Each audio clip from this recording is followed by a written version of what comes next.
Good evening. My name is Dutch Hedrick, and I'm of Rube's Good Brain Coffee. We're in Kitchell, North Carolina. And I just wanted to do a little follow-up video to the one I just made where we compared the Aillio 1K induction roaster to the other roasters, such as the Mill City roaster or the Toper or Topper. I still don't know which way to pronounce that. And just a little loose ends to tie up. First of all, a couple of critiques of the Aillio, which I wish were better. And they're not deal breakers, though, to me. So I just want to make that clear. One is the size of the chaff collector. It's a little smaller compared to what I would like. They recommend that you empty the chaff collector every 3 roasts or so. Now, that doesn't necessarily mean pull the whole thing off the back, which is easy to do. They have a little plug down here that you can just undo and put a shop vac underneath, and you can just suck the chaff out as much as, whenever you need to, every 3 roasts or so.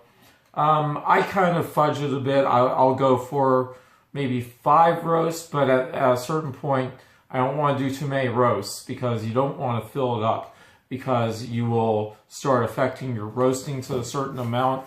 And not only that, the more full it is, the more likely you're going to get a fire. And the more chaff is in there, the bigger the fire will be.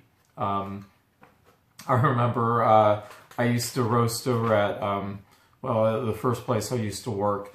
And there, they had a huge chaff collector, but the guy who trained me only roasted once every, or he only emptied the chaff collector like once or twice a week. And at a certain point, we just had fires like every day, and it was really disturbing the first time this happened because the chaff collector had not been cleaned out, and there was I guess a spark that got back there, and thankfully the chaff collector there was outside. And I remember we always shut the roasters off before we went to lunch, and I was roasting, so I shut everything down for lunch, and I had just clocked out and was about to leave when it sounded like a train locomotive was running outside. Just, if you've ever heard a steaming pitcher when the steam wand is too low into the liquid, the milk, and you hear that screaming sound, imagine that, but 1,000 times louder. That's what it sounded like, because I imagine that the stress on the metal was so much that it was just screaming. And that was quite a day. Ever since then, we started emptying the chaff collector once a day. And that's, now that I've been in the business much longer, I think to myself, why weren't we doing that before? We should have always been doing that. So here's the moral of the story. You want to keep that chaff collector pretty clean. You want to keep it emptied out. It's going to build up corrosion, creosote, and it's going to harden, and that's just fuel for a fire. And all it takes is one spark, and you could ruin a machine pretty easily. So that's something to keep in mind, okay? All right. Here's another thing that the other roasters, such as Mill City or the Toper, I'll just call it Toper for now, have over the Aillio. And that's that those guys have been around longer, and those designs have been proven over time more thoroughly. I think my research said that the Toper was around since the mid-50s. Mill City, I think, is a lot more recent, but they use the same basic designs that other roasters have used for the last, I would say, 150 years or so. Obviously, they wouldn't have any sort of automation or anything on roasters from back then in the 19th century. but the mechanical side of it is pretty much the same thing. You know, leather belts, probably doesn't have leather belts, but, you know, I don't want to get too much on a tangent. I can geek out on roaster history. But anyway, the Aillio, my point is, the Aillio has only been around since 2015, excuse me. And because of that, I mean, the prototypes came out in 2015, and so their longevity has not been as tested as something that's essentially the basic design has been around for, you know, 80 years or so. So that's something to consider.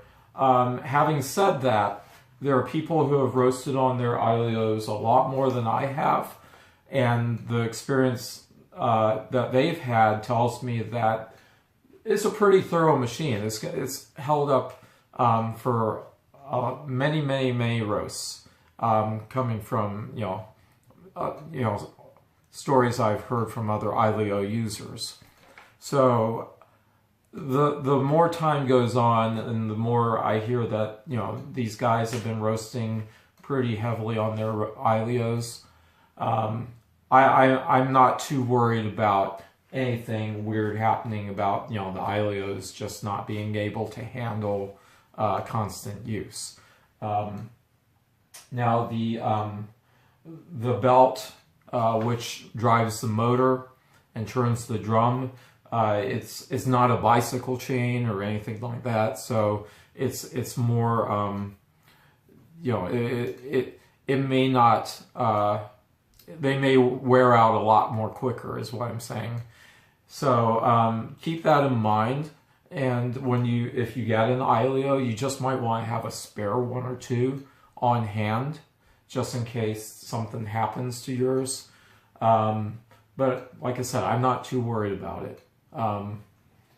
These parts are fairly inexpensive, and you just want to make sure that you check them, and if they start to get some wear, then you might want to replace it. Pretty simple though, okay? What else have we got to say about this? Can't really think of anything right offhand. If I do, I'll just, you know, put a follow-up video. Now, here's another thing that, oh, I know. One of the things that I like about the Mill City roasters is that they seem to have very heavy construction. So there's double walled, and that's going to hold in a lot more heat. So it's going to retain a lot more energy. That being said, I'm not too worried about the Aillio here. If anything, I would start with an Aillio, and if you want to upgrade to a bigger roaster that has a more sturdy construction, such as a Mill City or something like that, you can always do that. In the meantime, I mean, I would just start with an Aillio, and there have been, you know, people that talk about roasting in colder temperatures. It wasn't built to roast in extremely cold temperatures, I can tell you that. So if you're roasting in your garage or anything like that, you might want to keep that in mind. I'm here in a sunroom, and so long as I'm roasting in the sunroom, even in the wintertime, even though I don't have heat in here, a good majority of the time, as the sun comes through these windows, it acts as a greenhouse effect.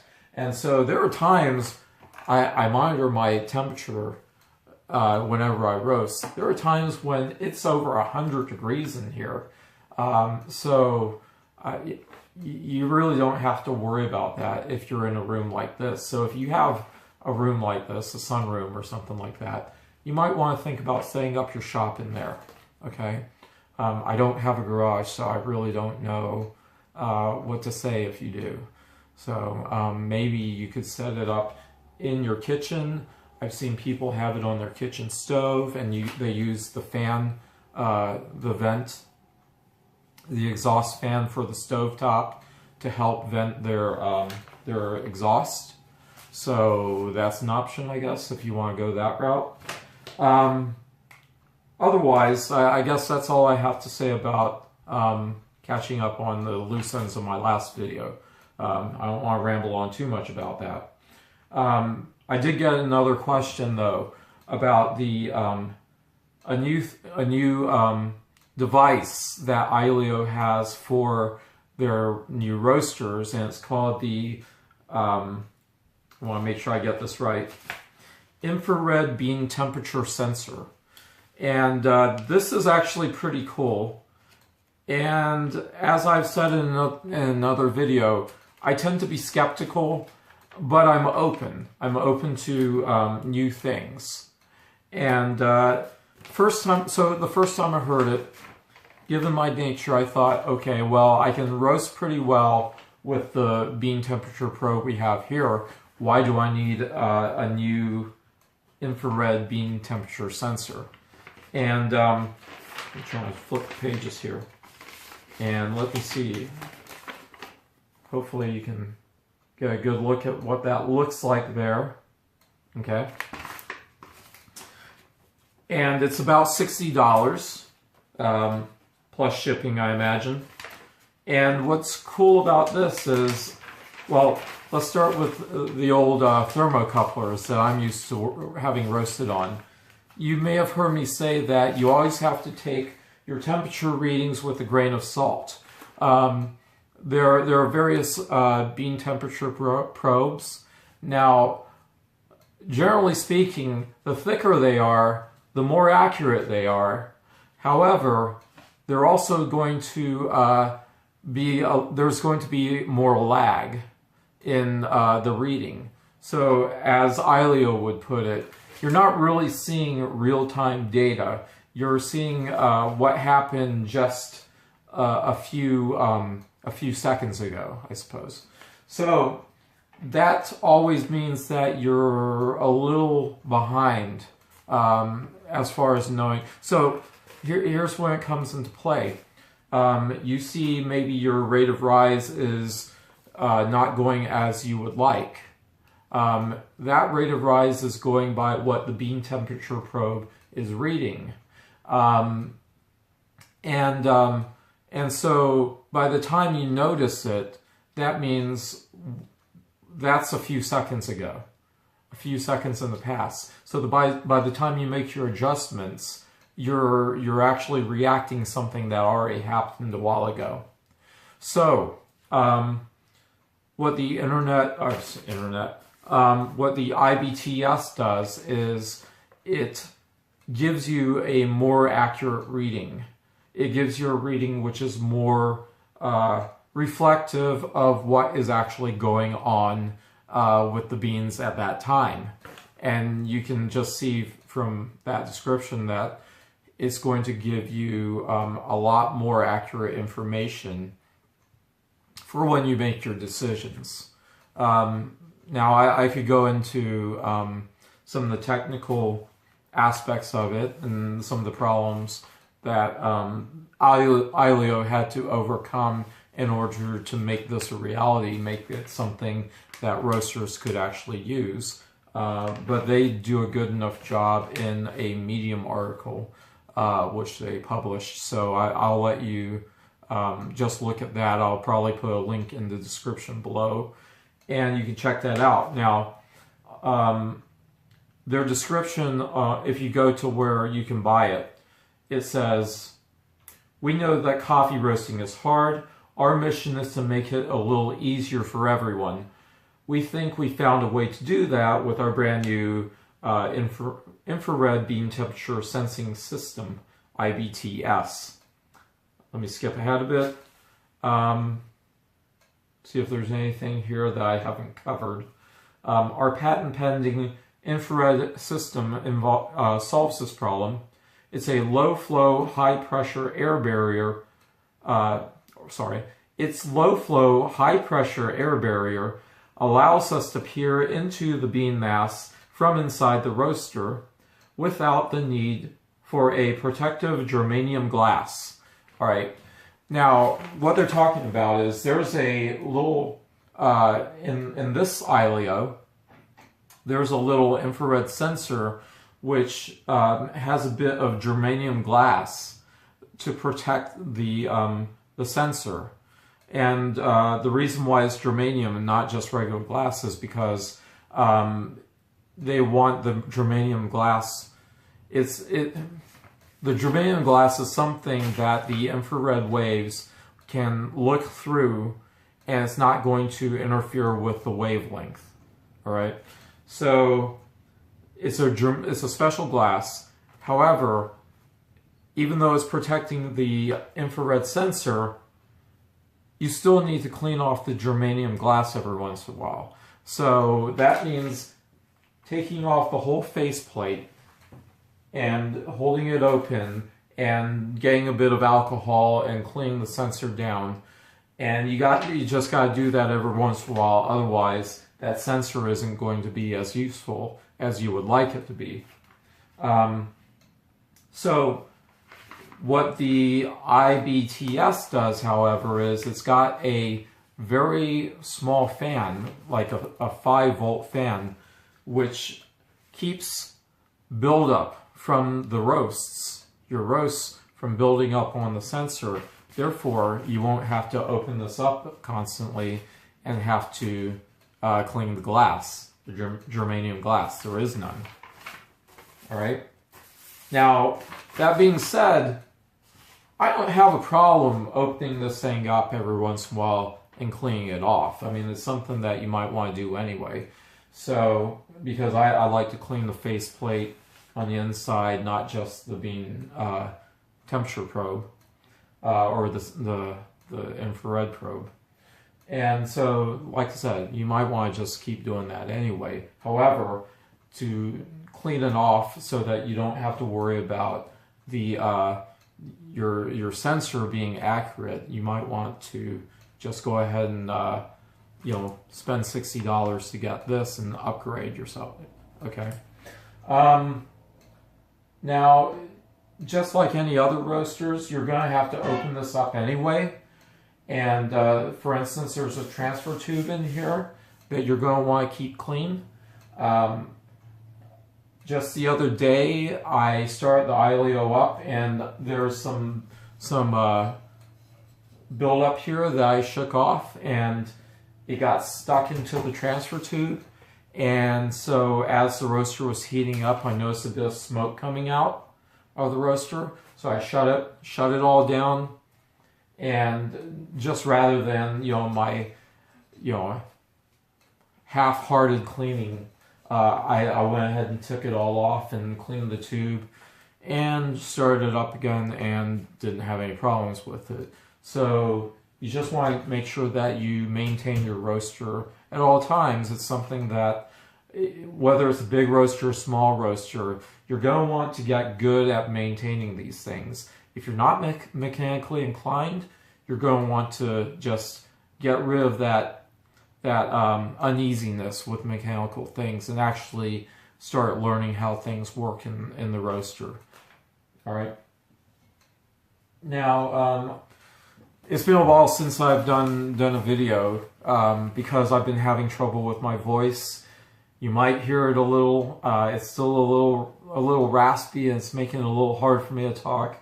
Hopefully, it will continue to get better because I do like making these videos.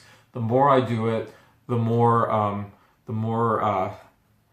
smooth I am, and the less I stutter and everything like that, and the more my mind stays on track. So I do want to keep making these, so they're more bearable.